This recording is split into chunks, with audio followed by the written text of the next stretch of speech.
Hi everyone, Cerebral Tackle here, back again. I want to do a different video, another little how-to tutorial today. Before we get started, please like and subscribe, get ready to share, because I think you'll find today's useful. A lot is made over different fishing knots. Everyone thinks theirs is better. I'm here to give you the facts. If you're like me and like most fishermen, we all grew up on what's called the improved clinch knot. Some other places have tried to steal the name and call it their company's name knot. It's not.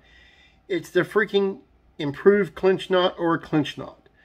The difference between the two is a clinch knot, I'm sure you're familiar with, where you run the line through the eye of the hook or the bait, twist it around 5 or 6 times, and run it through the bottom loop before cinching it tight.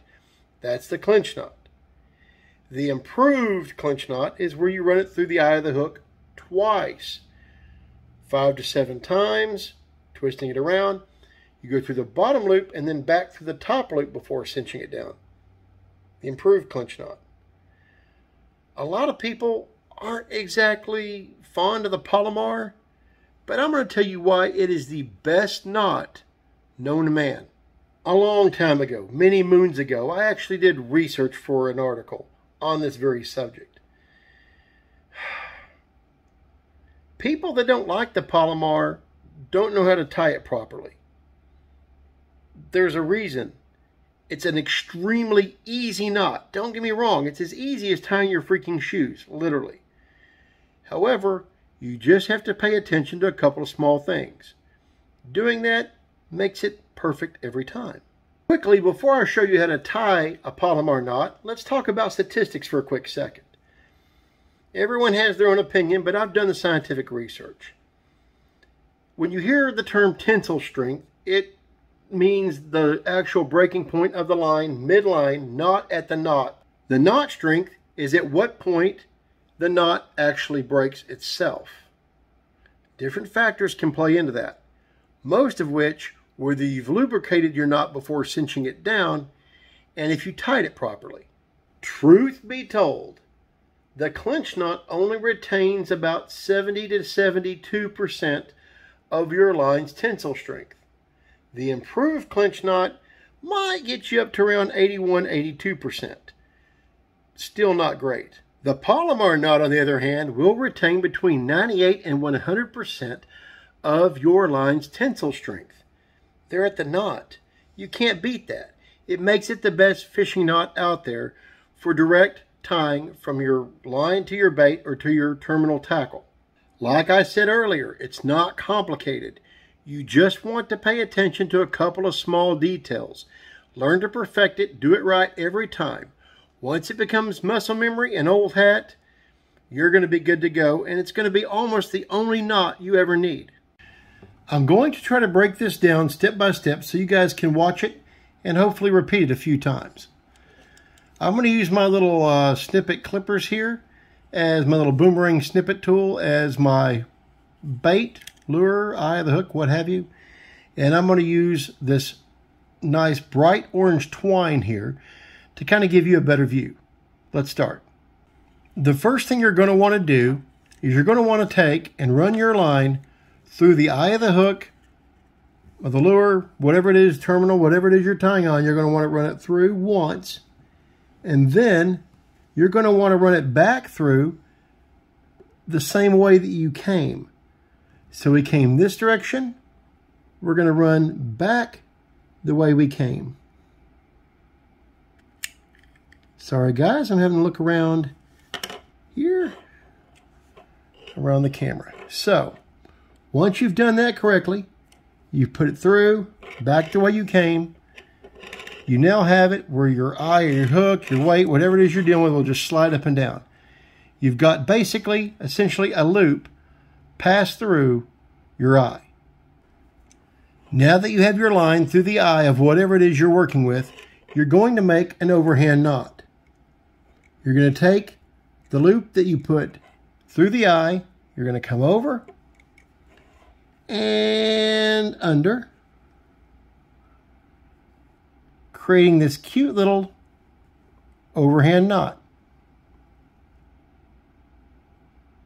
The next thing you're going to do is you're going to take the hook, the piece of terminal tackle lure, whatever it is that you're tying on, and while you're holding these two ends in your hand and the loop in your hand, you're going to pass whatever that is through this loop that you've just made at the bottom. At this stage, your knot is going to look similar to this. You're going to have it through, back. Now what you're going to notice here is that the lines aren't twisted. They're kept perfectly parallel. That is one of the big mistakes people make in tying the Palomar that they don't even know that they're making. Making this mistake will retain more heat when your knot is cinched. That can actually create the possibility for breakage. The number one reason people don't like the Palomar is because they think it breaks on them and that it's not strong. Really, the issue is in how you're tying it. Next, here's what you want to do. Now that you've made sure your lines are properly parallel, nothing's twisted, you have this little tag end down here. This is the second thing people don't do. They just go ahead and cinch it from right here.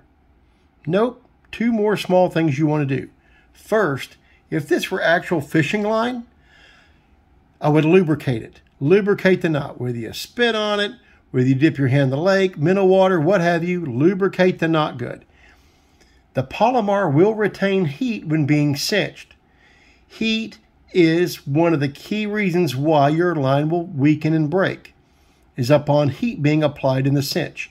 If you wet the knot, you're not going to have that same kind of heat because you're going to have lubrication already there. The last thing to watch out for is when you're cinching it is this little part of the loop right there, that little guy right there. If you just cinch it down like that, it's going to close on the underneath side of the knot. That's not where you want it. When you're making the knot, put your finger in here. Okay, this is the trick. This is what everybody screws up. Put your finger in there and flip it up. Do you see now how it makes almost like an upside down heart shape right there? How that loop flipped upside down? That's where you want it.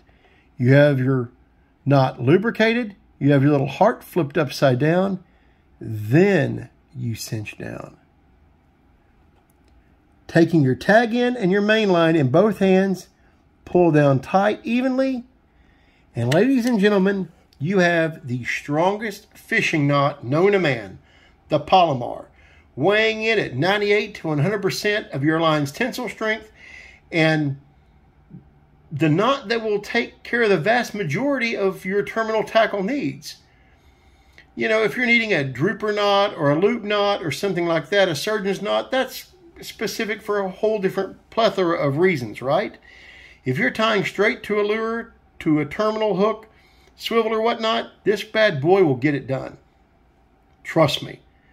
This knot has not failed me yet. No pun intended. That's not a double negative. Get it? Knot, K-N-O-T, N-O-T. Anyway, yeah. Well, folks, I hope that helped you out. Trust me, the Palomar is great. There's the double uni and the San Diego Jam, and there's a whole lot of other knots out there that are good knots, don't get me wrong. But when it comes to quick, easy, go-to, and the strongest, you're not going to beat the Palomar. I'm sure I'll have some trolls in the comment section, yada, yada, yada. Well, whatever.